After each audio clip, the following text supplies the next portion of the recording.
akrylové. Akrylovými farbami si maloval. Áno. Krásne. A je to na plátno malované? Je to na plátno malované. A je to zarámované? Áno. Dobre. A kde to takto pekne rámujú, Petrík? V Nových Zámkoch? Akože kúpili sme to v Nových Zámkoch vtedy a dobre to akože rámujú. To bol hotový rám, alebo len na plátno sa maloval a potom sa to zarámovalo? To bol taký už hotový. Hotový rám. Dobre, super. Tak to je prvý obraz. Dobre. Potom tu mám ešte... Takéto neviem, či som vám to ukázal. Toto som ešte nevidela, to vidím prvýkrát. Čo to znázorňuje, Petrík? Akože sú tam také mušle. To sú morské mušle? Áno, akože ja som ich tak, akože urobil také 4 štvorce, som tak meral a potom akože nevychádzalo to, ale potom som to urobil tak, ako to akoby videlo. A tak potom som si vyfarbil tie štvorčeky s takými rôznymi farbami a potom také farby som, akože vybral som si také fixky, ktoré sú také už úplne nové, volajú sa také Posca. Posca? Áno, P-O-S-C-A sa tak hovoria.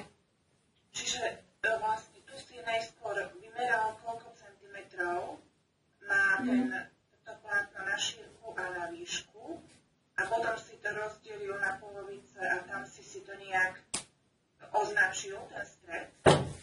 Áno. A pomocou pravítka si robil tie čiary?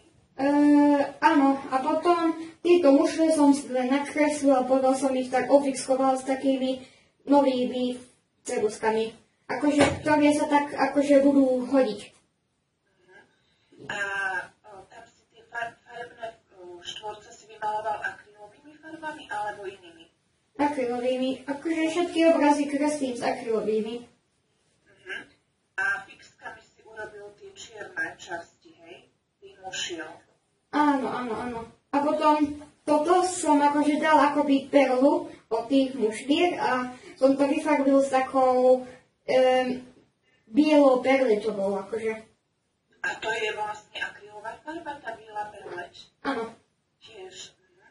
Dobre, Petrík, a hovoríš, že všetky obrazy si maloval akrylovými farbami.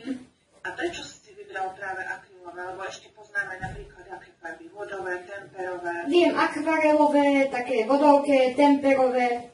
Vodovky. Vodovky. Akrylové sú najlepšie? Pre mňa áno, lebo aj cez výtvarný používam také, že vodovky, temperky, takže používam ich niekedy. Super. Dobre, a tieto farby, povedz mi, že aké sú farby na tých štvorcoch? Popíš mi každý štvorec, aká je tam farba? Je tam taká tykisová, potom je tam taká sivá, taká lesko sivá, akoby sriebro a potom je tam, že ešte taká rúžová a potom tuto je taká svetlo-žltá. Svetlo-žltá. A môžeš mi ukázať tú akrylovú perlečovú farbu? Nájdeš ju niekde v tube, či nemáš ju tu? Nemám ju, ale opýtam sa potom mamine, keď... Dobre, tak netreba teraz, keď ju nemáš pri sebe, netreba. Dobre, môžeš ďalší obraz priniesť.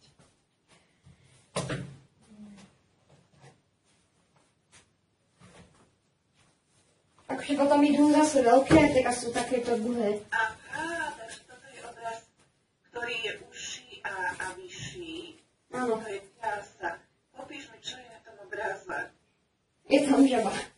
Žaba. Ktorá má tako, že akože donut, tak nejako. A ona drží donut?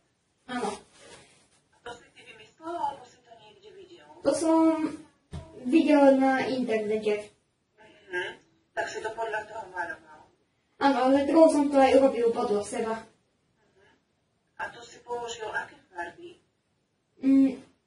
Na tie akože tieto. Áno, to, čo si vymaloval, to farebné, to sú tiež akrylky, akrylové? To sú tiež akylové, lenže to sú také lesklé farby.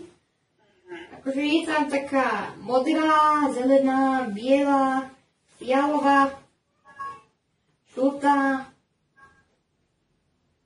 taká tmavomodrá,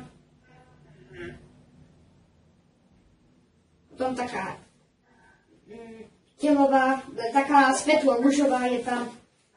No, tak. A to sú vlastne tiež fixky na tá čierna, to je fixka, alebo to je iná farba?